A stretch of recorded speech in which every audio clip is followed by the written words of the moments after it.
Now, if there's one thing that people will expect from a slasher movie, it is death, and a whole lot of it. You see, the appeal lies in watching a group of hapless meat sacks get hacked to pieces by a vicious murderer until eventually one of them has enough gumption to take the killer down. Well, at least for the time being. But slasher films are also about suspense and surprise, and it'd simply be a bit boring if every character with an obvious target on their back actually ended up dead. So let's take a look at the true survivors today. As I'm Jules, this is WhatCulture.com, and these are 10 slasher horror movie characters who were seconds away from dying. Number 10. Lindsay Halloween Kills.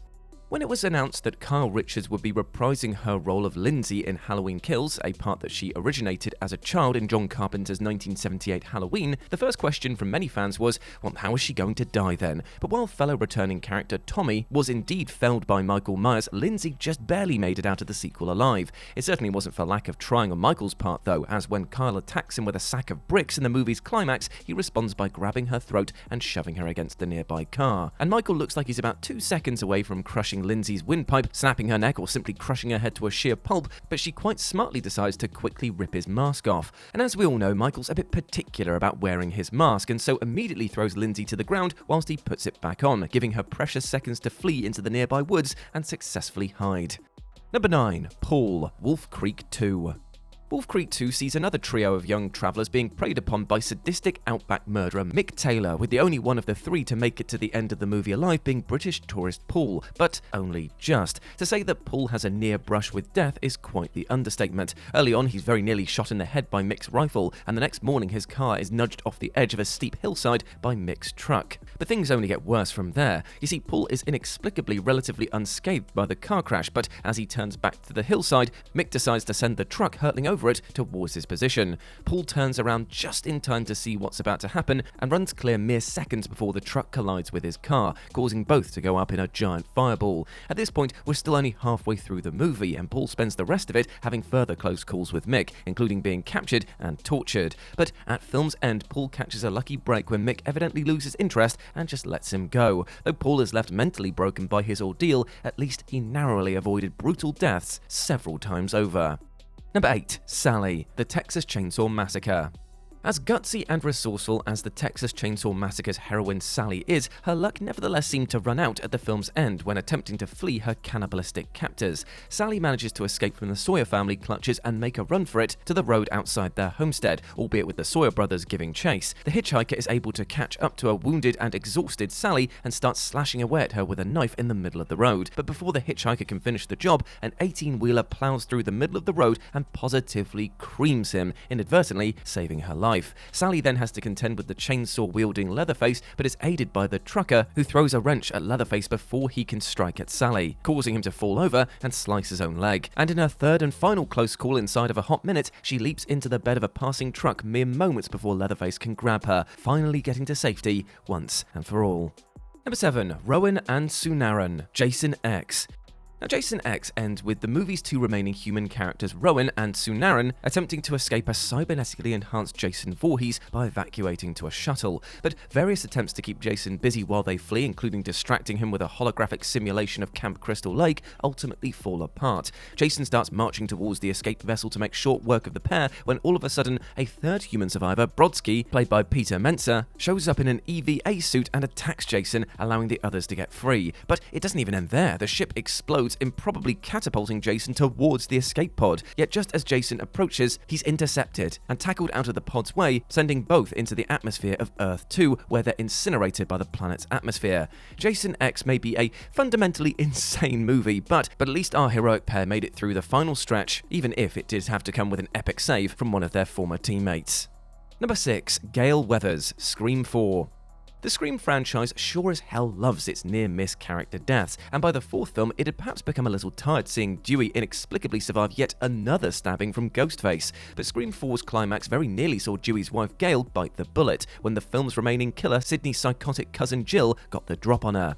In the hospital, Jill has brutally beaten both Sydney and Dewey, and also non-fatally shot Judy Hicks, leaving Gail as the only hero standing. Jill holds Gail at gunpoint and literally tells her that she's going to enjoy blowing her head off, but spends just long enough posturing that Sydney can regain consciousness, fire up the defibrillator, and shock Jill in the head, knocking her out. Had Jill spent a little less time relishing the situation, or the defibrillator took a teensy bit longer to warm up, well, Gail would have been dead meat indeed. Number 5. Luke, The Strangers Pray at Night. The Strangers Pray at Night is basically remembered for a single great scene when protagonist Kinsey's brother Luke faces off against a pair of the murderous strangers at the trailer park's pool area. Luke manages to stab one of the duo to death, but the second axe-wielding one puts up a considerably fiercer fight, resulting in them falling into the nearby swimming pool, all while Bonnie Tyler's iconic Total Eclipse of the Heart scores their scuffle. Yet Luke is no physical match for his assailant, who stabs him in the side and leaves him to bleed out in the pool. As the pool fills with blood and Luke suffers serious internal injuries, he starts sinking below the water, unable to reach the pool side under his own steam. But just as he's about to drown, he's dragged to the edge of the pool by Kinsey, arriving just in time to save him from a slow and agonizing death. Kinsey then goes into full final girl mode when Luke is out of commission, but after she defeats the remaining strangers at film's end, we see him recuperating in hospital, confirming that he made it through the night in one piece, albeit very, very narrowly. Number 4. Sarah Connor, The Terminator. We won't accept any arguments otherwise. The Terminator is 100% a slasher movie, and even filmmaker James Cameron himself has described it as such. The entirety of the movie's plot is centered around a murderous cyborg, the Terminator, attempting to eliminate the future mother of the leader of the Resistance, Sarah Connor, and getting pretty damn close several times over. But the machine never gets closer than during the film's unforgettable tech noir sequence, where Sarah goes into a nightclub believing that she'll be safe, only for the Terminator to follow her in there. And just as the Terminator passes the table where she sat, Sarah oh so luckily knocks her water bottle onto the floor, and not being a litter bug, bends down to pick it up. As a result, when the Terminator scans the area moments later, it doesn't catch sight of Sarah's face, causing it to keep walking through the nightclub and gain a little added distance from her. This also crucially gives her future scent protector, Kyle Reese, added seconds to spot Sarah and zero in on the Terminator itself, allowing him to make the save when the machine finally spots her moments later. If Sarah hadn't knocked that water bottle over, the Terminator would have noticed her sooner and probably blown her away before Kyle had any time to react. Number 3. Carla Wilson, I Still Know What You Did Last Summer.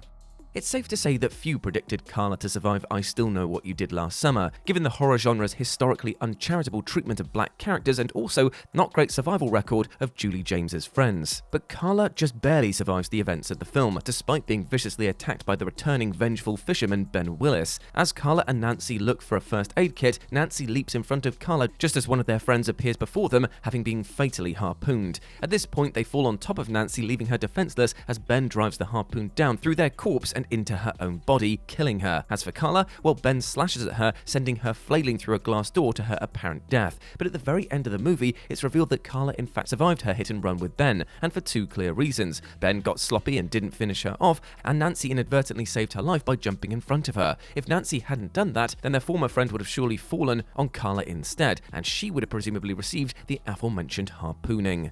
Number 2. Gene, American Psycho.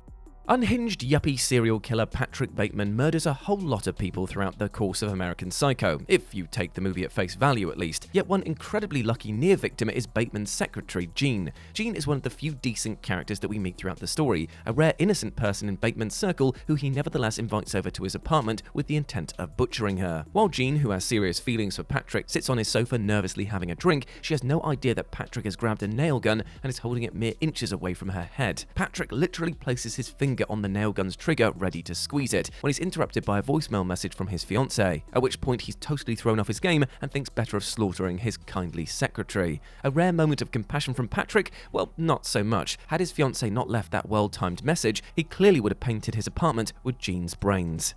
And number 1, Neil Gordon, A Nightmare on Elm Street 3, Dream Warriors.